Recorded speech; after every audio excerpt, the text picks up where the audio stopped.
Yo, what's up guys, I'm V, and today we are back with yet another Jurassic World review. And today we'll be reviewing our very first figure from the Jurassic World Survival line, the Dunkleosteus. So yeah, really neat that Mattel finally made this guy, especially with him now being canon in the Jurassic World film universe. So yeah, let's take him out and check him out. So starting off, looking at the packaging, take the sticky tack out of there. We have, for some reason they gave it a jungle background. In the previous wave, I believe, which was the rebirth wave, they made the backgrounds look a little bit more like fitting for the actual species itself. However, they stopped doing that and now it's just a basic jungle background. In the top corner we got the render of the rebirth T-Rex. We got a digital render of the figure with the hatching feature. On the border we have the Jurassic World Rebirth emblem with Jurassic World Survival. Over here we got Strike Attack Dunkleosteus. On one side we got Jurassic World Rebirth with whatever this is. On the other side we got a whole bunch of labeling. On the back, of course, we got the Jurassic World Rebirth logo without the Rebirth title. Up here we got Dunkleosteus, extra wide chomping feature because there's a button and you can see the chomping feature that it does.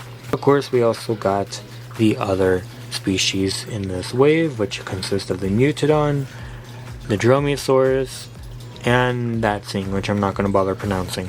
But yeah, this is the box, so let's now get into the figure. Alright, so looking at this figure, definitely neat to finally get the species in a Mattel Jurassic World figure. However, I'm going to point out the obvious. This unfortunately looks nothing like the Dunkleosteus from the movie, which is a shame. I would understand if this came out before the movie, however this came out way after the movie, so I don't know. I know with the whole style of figure it's supposed to be mutated, however, let's be real, this is more than likely, this whole Jurassic World survival line and all these exaggerated designs is more than likely just an excuse for Mattel to basically get their money back from their AI investments, which for those of you who don't know, Mattel is now doing an AI tool thing now, which I wouldn't be surprised if this was part of it. But it looks nothing like the Dunkleosteus from the movie.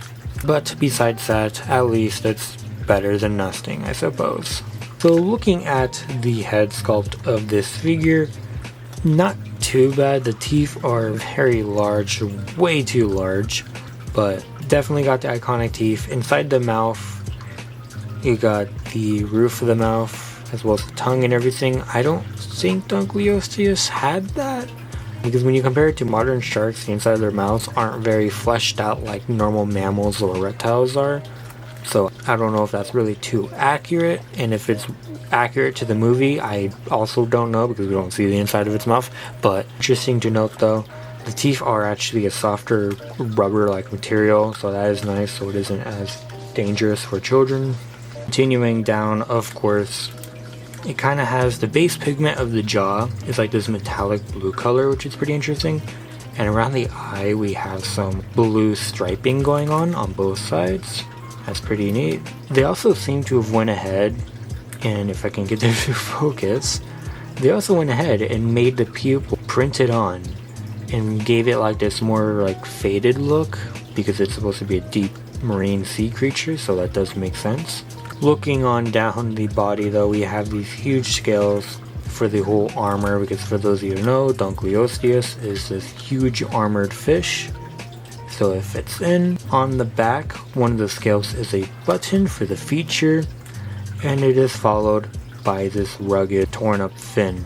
Looking at the bottom of the body, of course we also got this blue metallic paint on the bottom which goes midway down the body that matches the jaw. The underbelly is a lot more smoother than the sides and back, and the fins are also like that metallic blue, just not as shiny.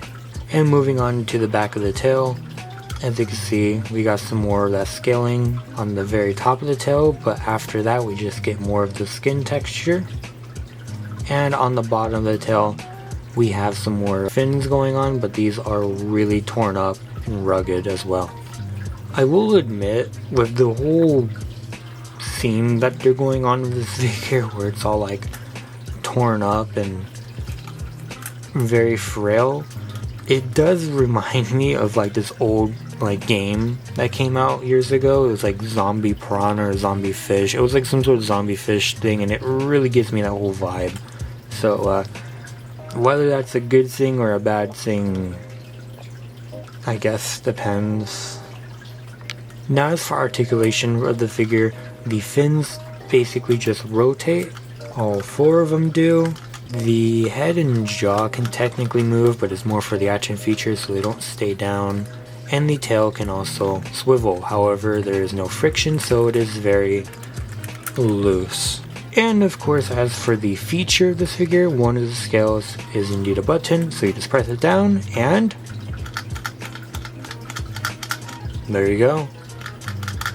Does like a chomping action, even though I will admit that the chomping action is very, very weak. So as for a size comparison of this figure, here's the Dunkleosteus compared to a human figure, for example. As you can see, unfortunately, it is just way too small. I'm trying to get this figure to stand. I guess it's not going to stand, but it is just way too small. If you remember from the movie, even though there was only a decapitated head of this guy, it was way bigger than what this is.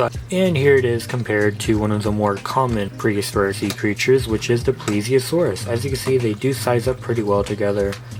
They are relatively almost the same scale or generalized scale. Granted, this one is a lot more slimmer and longer, where this one is a lot more shorter but bulkier, but they do fit in with each other. Alright, but that was the all-new Jurassic World Survival Dunkleosteus figure.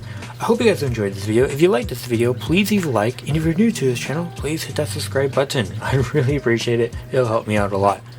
But what do you guys think of this figure? Do you like it? Do you not like it? What would you change about it? Tell me in the comments below. I'd love to hear your guys' opinions. But besides that, hope you guys enjoyed this video, and I'll see you all next time. Peace.